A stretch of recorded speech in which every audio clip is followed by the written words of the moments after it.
administrative, for much, not all, but much of the administrative and military group within that elite, they had to be non-Turkish because they had to be non-Muslim. I mean, it's a really crazy system. Whereas, I mean, the Habsburgs or the other European empires, kingdoms of the time were based on very, very different principles. I mean, I think for me, I'm struck by differences at that level. I'm trying to understand who I didn't realize, I didn't know who the Ottomans were until you started talking. Now you really don't know. Now I really don't know. Yeah. I think part of the confusion is there's the Ottoman as a royal family, and the Ottoman as a kind of culture. That's easy to grasp. I would agree with you. I would see radical differences between a Habsburg elite and the Ottoman. I see all sorts of differences there, but I see radically fewer kinds of differences between other kinds of empires in the area. And with regard to what Terry said, it seems that different cultures have different ways of bringing people into the elite, educating them or get the job done. I imagine many people were born into the Ottoman elite, that people were educated into the Ottoman elite, that they co-opted local elites into the Ottoman elite. And that all of those people would, in some varying degrees, be part of the elite, and they might do very different things. That maybe someone who's particularly handed in religious affairs would be co-opted or born or joined or educated in a different way than somebody who's keeping the people in Cyprus down. I think the problem is that we don't really, because I mean, from what Dan's saying, we don't really know.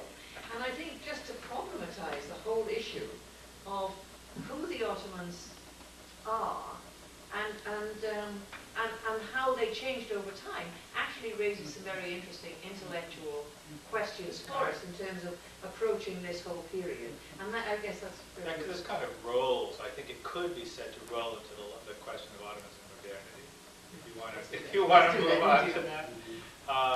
And what I mean by that is, I mean, I'll just throw this out, and I have trouble with this modernity thing, because I'm not sure what you want out of that and what that means, actually. So let me just start talking a little bit, and you can correct me and whatever. And also, we're out of my period into the 19th and 20th century. But this debate that you're having over the empire, that might be a place to start.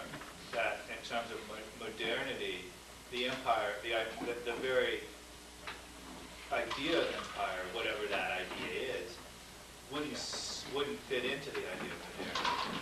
So there might be a tension between the very state and social construct that the Ottoman Empire or the Habsburg Empire represents and modernity itself. And having said that, let me throw out one other idea, which is the idea of a composite empire, or a composite state, or a composite monarchy, which was a discussion that was had in the 1980s in terms of trying to get away from the idea that the early modern state, monarchy, was kind of like what was a step toward the modern nation state, and trying to get to the idea of those monarchies coming out of kind of a medieval construct. Now, there's a composite monarchy. An example would be the monarchy of Charles I, where you have Scotland and England with two different legal systems with the same monarch. It's composite because it has two different legal systems.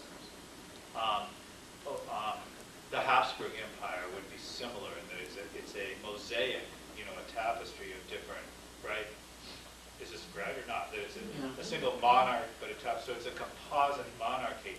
The only country that wouldn't have been an early modern era is England, but all other countries have composite legal systems, even if there's one border. It would depend on who the monarch was in England. No. France, for example, had hundreds of different legal systems. The only thing holding them together was loyalty to the crown. The Spanish kingdoms, the same way. That England is really the only. So your model is right, even within internally. Okay. But the point that I'm trying to make is not whether European systems are composite monarchies or not, but that one way of conceptualizing the Ottoman is that it's even more composite as a monarchy than are the Western Europeans for two reasons. Because it's religiously composite, which Western monarchies were not. And correct me if I'm wrong, this is just something, a crazy idea I have. And that it's also, it's aristocracy, its ruling class or caste, or I don't know what to call it now, is composite in a way that Western monarchies are not. And in fact, what does this have to do with modernity? I don't know, but maybe what it has to do with modernity is the ability that those composite monarchies in Western Europe could not survive in the face of nationalism. I mean, could not, what am I trying to say? Could not survive because, help me here. They weren't integrated in the way that the Ottomans were integrated. Which is to say that Charles V's empire, the Spanish were elite, the Castilians were elite in Castile, the Portuguese in Portugal, the Arabians in Arabies, the Flemish, but they had no other connections except possibly one or two figures. And so when you go into modernity from those, what you're going is you're going toward, if not a reality, at least the idea of a homogeneous. And the other, to use your point, the Reformation absolutely shattered Europe, whereas the Ottoman Empire had hundreds and hundreds of years of living religiously into cosmos. Correct. The problem with that is, of course, once that new construct which was created in Western Europe was created and became, if you will, the model with imperialism for the rest of the world, that system, that composite monarchy that exists in the Ottoman Empire could not survive. So you can, in a sense, look at the way that new structure in Western Europe imposed itself upon the other parts of the world too, but upon the Ottoman Empire, and see the unraveling of the composite empire in the 19th century as a process of modernity. Am I bullshitting here or not? You're saying versus the nation state. You're saying the composite. Right, in a sense that yeah, I mean, in a very complicated. It couldn't evolve naturally into the nation state, Which was the which happened in other places because there were already the preconditions. Right. Yeah, yeah. And I mean, that makes a certain amount of sense. I mean, a lot of sense, actually, to me. Because, and then you can see how, with the imposition of nation states after the First World War. Right, and then but then the other strand that would be really good for students, I think, would be introduce the idea of identity and changing identity as a consequence of those transformations. But I also think you're using the word modernity in ways that are more specific and clearer, in a sense, than the way people usually throw around modernity. Which is how? I mean, to I me, think it's value laden. I mean, I think that often when people talk about a modern period or countries that are not modern, there's a whole set of sort of values that go along with that word modern. And so you're talking about changes in structure and sort of, and I don't think, well, I mean, democracy is a product of modernity, and therefore if you're not a democratic form of government, you're not modern. This is very ethnocentric. Democracy is a Yeah. product of modernity. Yeah. I mean, we would use modernity in anthropology in a much, much broader sense.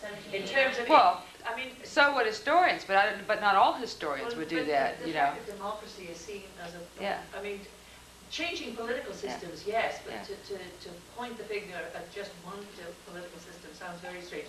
I mean, modernity is much broader than this, surely. How do you, Well, as an yes, it anthropologist, is. define modernity? Well, Yeah. and I think the Yeah, fact it that we is. would say that, I mean, I would find it very difficult to say that some states are not modern. I mean, all states in the world today are modern in varying degrees. I mean, but modernity includes in the sort of consequences of perhaps industrialization, of rapid change, of these sorts of global processes that are affecting everybody to greater or lesser degree. So we sort of use modernity as an umbrella term I agree. for looking at the impacts of the very rapid changes that have occurred in the world today. Because So in as other a way of words- escaping from modernization, Right. westernization, I mean, it's one of those terms that came in as a reaction to other terms. So if you were looking at the Ottoman Empire, you might look at, say, the industrialization of the textile industry in Western Anatolia and look at how it affected society. That the changes that that